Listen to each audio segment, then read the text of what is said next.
Lagi para sa mga takeaway sa to is lagi padalon si Lord niya para magtabang sa to on how to handle our situation. So, ito siya. So, just be ourselves and padayon sa pagpangalaga.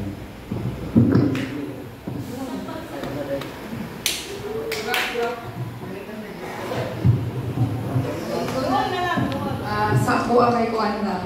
Dako gid kayo o dako kaayo o kanang kahimuan yun ang isa ka inahan sa whole story. Yung mga pag-ampo, pag-iya sa anak mo na nga dapat mga young people diri nga mga babae lalaki mahimong itanggal si parents na kanang mas para nga mapasunod na to sa mga kabataan.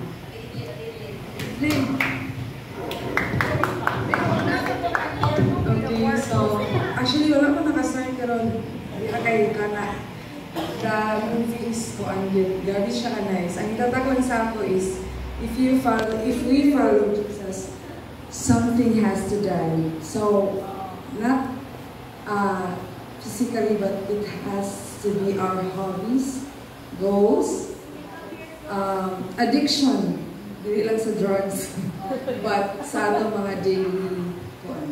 So,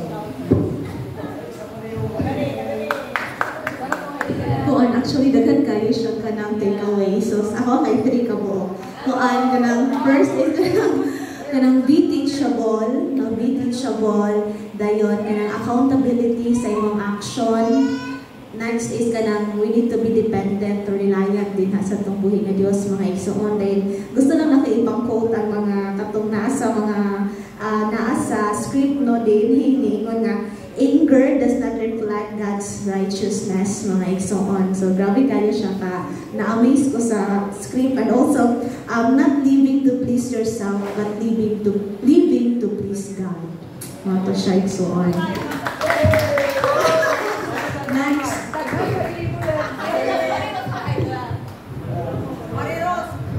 So may gabi sa tanan, may courtesy sa atong pastor, katipayaw sa tanan nga nandito. Kana sa tinuod lang, gusto ko hilak. Kaganyan ako nag-hilak pero bubog. Pero kita ko sa inyo naghilak mo, nakita ko kana.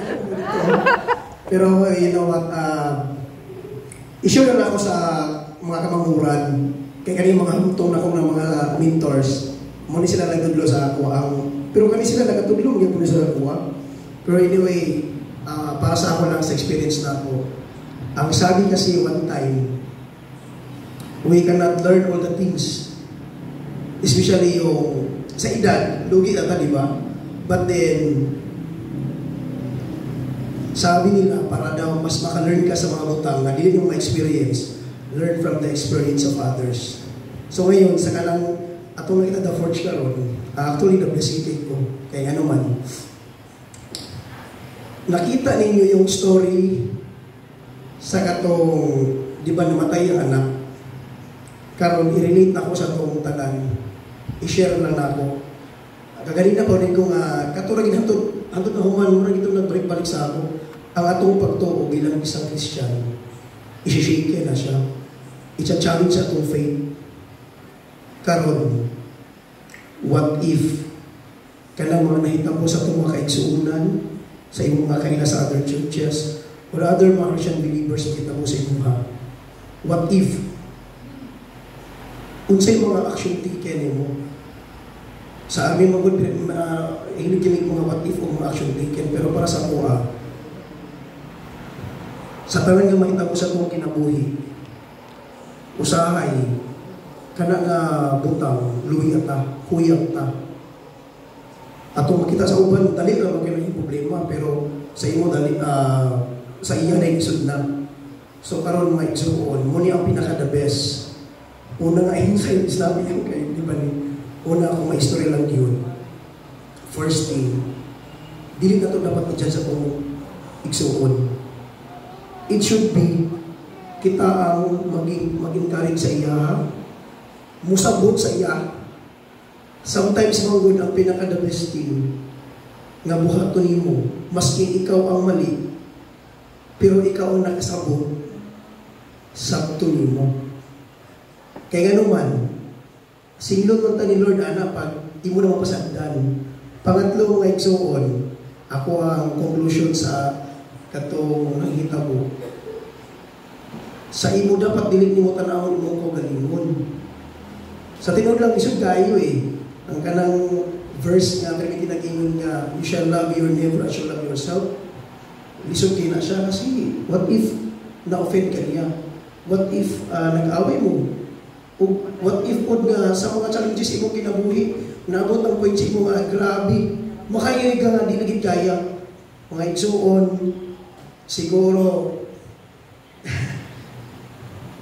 sa tinuod lang sa mga experience na ako, di man na kinako i-share. Pero kabalo mo. Muna ma-i-share lang na ako. Mga kanapag may hubos, mga kasakit. O kung namin may tabo sa inyo nga, di mo ma-expect or mga inspired yung utang. Isa lang yun, ay kalimot sa Ginoo. Ang Ginoo lang yun, ang makatag si mong peace of mind. Ang Ginoo lang makatag si mong kalipay. Diba sa verse? Sa one day sa presence of the Lord is prepared to 1,000 days elsewhere. Usahay sa akong trabaho. Actually, gihimuan ako na magbabagusan ko sa kampo, mag-invite mga pastors, mga lyrics. Tapos ko na, pero lagi tayo shaking in my faith. Especially sa mga area, Muslim area. Tapos, isa lang ang mabalik din sa Quran. Nagpasalamat din ko kasi kung nakita nyo ganina, nagagamahanan ang pag-ampo. Di ko makalimut sa inyo kanang na pastor na tipay kabutan ng diri. Sa tinawag lang, pag may mga through online, di naman di ko maka-join na kasi sometimes ang amo ang trabaho man sa dito pag nalakas sa amin. Umaga, wala hindi ka breakfast dito from lunch to madaling araw na. Pero sometimes ako, sa tinawag lang, isod kayo, muna nagimigiingon sa una sa mga waray na pastor, sa tanan ng mga nailan ng mga pastors nga, what if naka sa area, kanang area lang karon, mo-compromise pa ka o dili? Kung muna ginilisod kayo mga exo sa tinawag lang. Pero, pag once mag-share sila kay Allah, kabalo mo siya kung buhaton, pag once sila kung sharean sa mga history, masupol ko, pero nana ko sa ila, kung inyong subayon ang tanang butaw, sa panahon ni sino ba yun, si kay Jacob o kay sino yung isa katong Moses. Jacob. di katong ka magsuon, Isaw. di ka katong ka magsuon, di ba? Ang isa is si Isaw, si Jacob.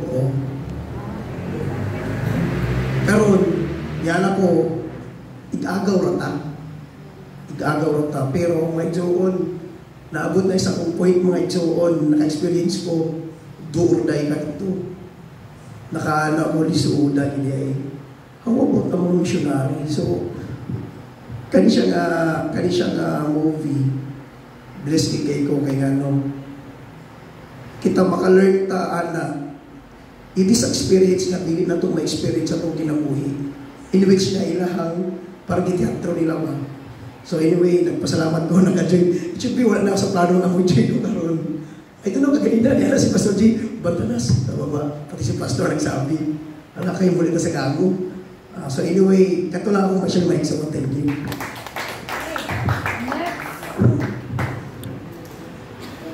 Ay, Gila Cross. So may gabi sa tanan. So sa ako lang na naapas sa movie is mas nakarelate, duha ko na-relatean. So ang first is katong tong yang boss and siya nga kanang naghilak siya sa tubangan sa yang kwan sa yang boss kay kana bitaw dili niya ma-forgive yang papa. So dito ko na kuan nga learn to forgive gid bitaw sa I know nga kanang forgiveness gid is amo siya ang pinakalisod gid sa ato sa Pilipino. So sa okay bisag dili nimo sala say sorry na lang ka something ana. Kay sa ako pong part, sa kuwang kuwan, kay di po kabalo ka ng lisod siya sa kuwang forgiveness. So sa movie, na-learn ako nga, mo forgive you dapat bisag ka ng wala kay sala or na siya sala or ikaw ay naisala. So muna ko nakuhaan sa movie. And then kaduha dayon is katong na siya sa work bitaw. Nisulod siya sa trabaho nga, wala siya kabalo sa situation ba.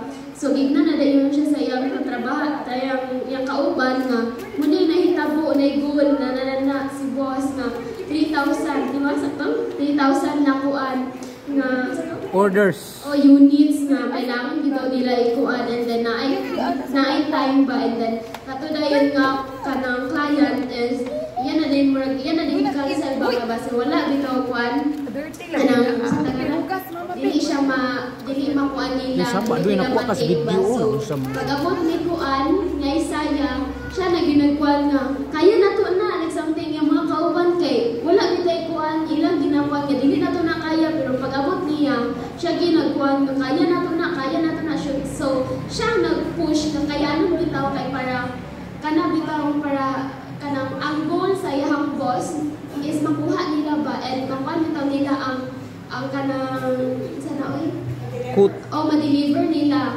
ang gusto sa client. So muna siya ako po as a worker sa McDo is karon nga kuan karon nga month is nagig may goal na kwaon na dapat nami i-sales nga coffee dapat kay dapat ma-complete na muna siya. So ako as a cashier kay sa cashier man na mo dapat magkuan sa cashier sa drive-thru. So mugid na siya dapat sa mua man na mag-start yun nga muna dapat nga coffee amo ang makuha kay naay price. So ang manager sa kuha nga dapat kani imong makuan na kani imong makuan. So nga ma'am lisod ko man kay na ma'am kay bago pa ko nagkuan bago pa kay ko as a cashier. So muna siya sa kuha. So naka-learn ko sa movie nga wala di imposible basta ibutang din mo si Lord. Yes. Always in my life. Isang naka sa school or naka sa work. So walang na akong na-learn sa The Forge. That's it. Thank you.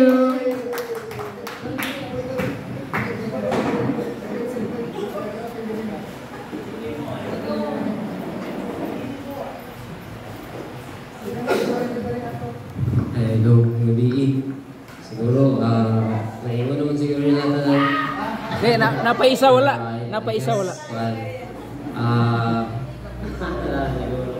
Pero, for my own perspective, siguro, akong siguro, ma-assess is,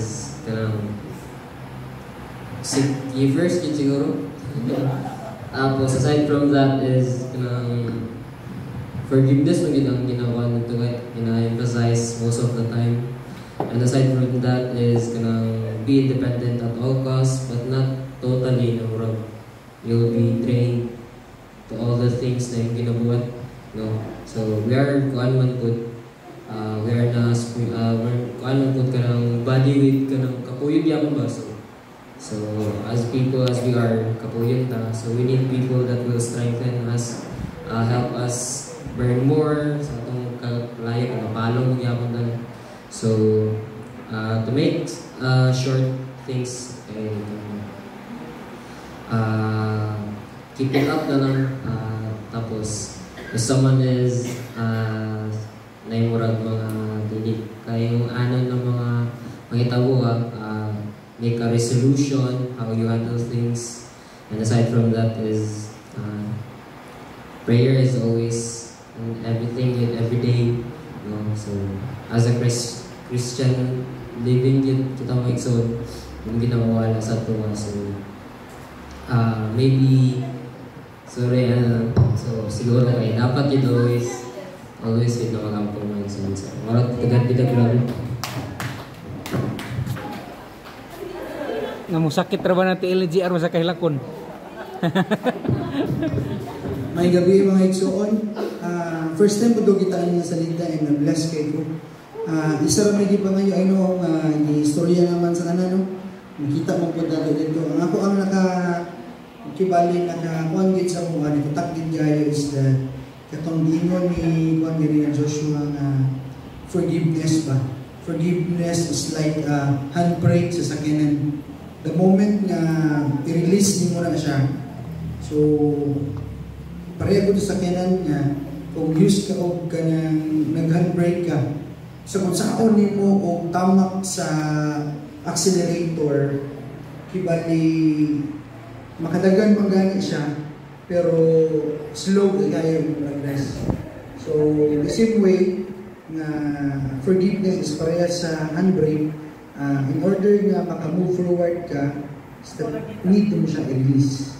So, mauto siya mga itson. Bless kayo po sa atong activity. Okay, let's give ourselves a big hand. Napanananginan kita sa maong salida. So, sa ako po na side, mga igsoon, I think the other Sunday there was a meeting here. And then nag-burst ko sa anger. Okay? And everybody knows na sa tanan, wala nakabalo, na yung meeting din yung nahitabo. And then in my heart, naiyon ko sa Ginoo